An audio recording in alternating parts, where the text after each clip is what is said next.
Hello everybody and welcome back to Lily's Everyday. Today we're going to be making chicken cacciatore.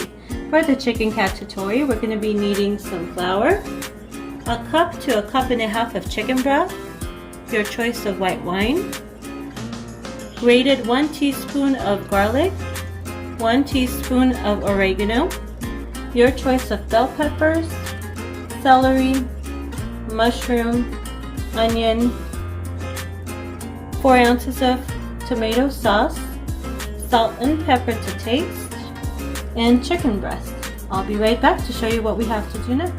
So what we're going to do next is form a assembly line starting with the chicken, the flour, and a clean plate for the chicken to go into. We're going to go ahead and season the chicken one by one on both sides,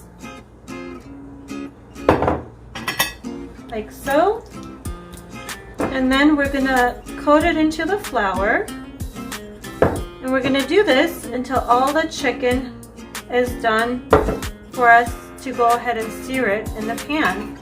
You want to make sure you get a good coating of the flour on all sides of the chicken. This is gonna keep the chicken moist in the pan, also thicken up the sauce later on. You want to shake the excess off and repeat the process until all of the chicken is ready to go. Now what we want to do is select a pan that is good for searing, and we're going to get this pan really hot on high. Once it's very hot, almost smoking, we're going to go ahead and drizzle some oil in it. The pan is near smoking, and we're going to go ahead and grab one of the breasts and make sure you put it on very flat and do not move it. This is what's going to lock in the flavor and create a crisp coating on the chicken. The goal here is to create a golden sear on the chicken. This is where you want some tongue, and make sure you have something long sleeves on because this could be very hazardous. Make sure you turn it when it's done. You can turn it on to low when you need to flip the chicken, so to make sure that you're not burning yourself. And that's the color we're looking for. We're not cooking the chicken, we're creating the nice golden color because we're going to put the chicken back into the pan later on with the sauce for it to absorb the flavors. Alright, so the chickens are all seared golden brown on both sides. We're going to quickly take it off, turn the pan off because it is quite hot still. And you want to make sure you don't get rid of this because that's all the flavor in the pan. We're going to go ahead and put the onions in while the pan is still off because it's still hot enough. Go ahead and do the bell peppers.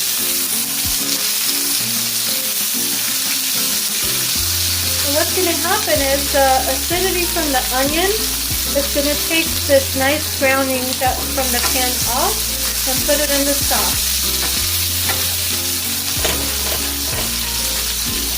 Like that. The pan is still off.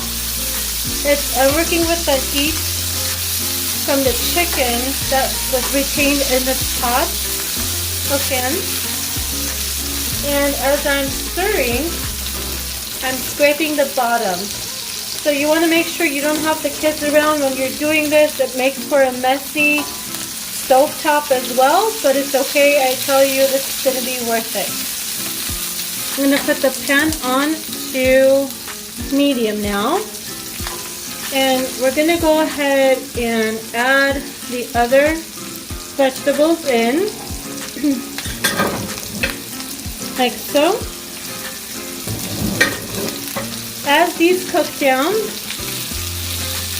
you're going to notice the browning is going to be absorbed into the vegetables, and that's going to really create a nice flavor for you. So we're going to also add a little bit of salt and pepper to this now. What the salt is going to do is draw out the extra water from the vegetables, and it's going to saute quicker.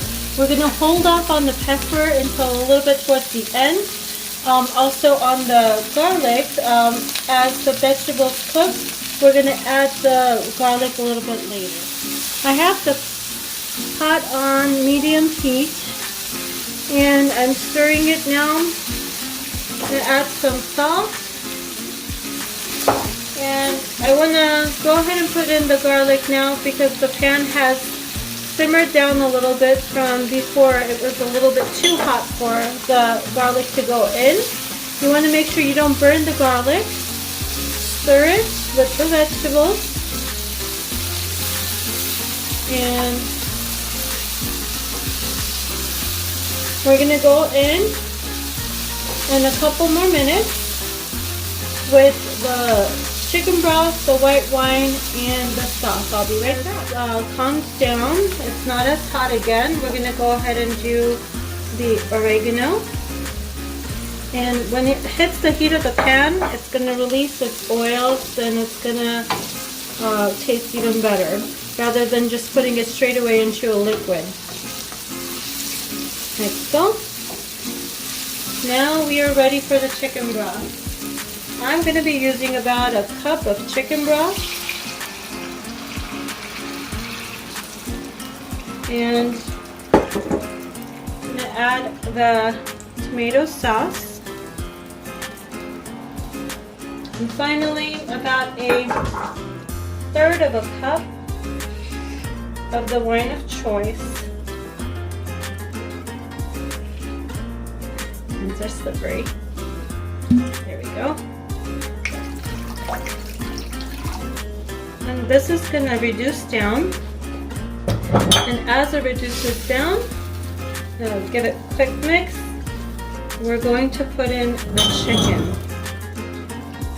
and it's going to take in all the flavor from the sauce and continue cooking until it's fully cooked. I'll be back to show you the results in about 20 minutes. The chicken was reintroduced into the pan, the liquid started to boil slightly, and I took it down to a medium simmer, covered the pot, and it's going to reduce, create extra flavor in there. So right now we're going to keep it covered for another 10 minutes, as it has been simmering for about 15 minutes, and that should cook the chicken thoroughly and reduce the sauce. It has nicely reduced from the pan. We want to leave a little bit for a drizzle over mashed potatoes or a complimentary rice dish that you may have. Now this is going to be ready for serving. I will show you what it looks like when it's being served. Here we have our chicken cacciatore. I hope you guys enjoy this recipe, and this is a special shout out for Michael. I know you're gonna love it when you try this. Let me know how it works out. Hope you guys enjoy. See you next time. Thanks for joining us. Bye-bye.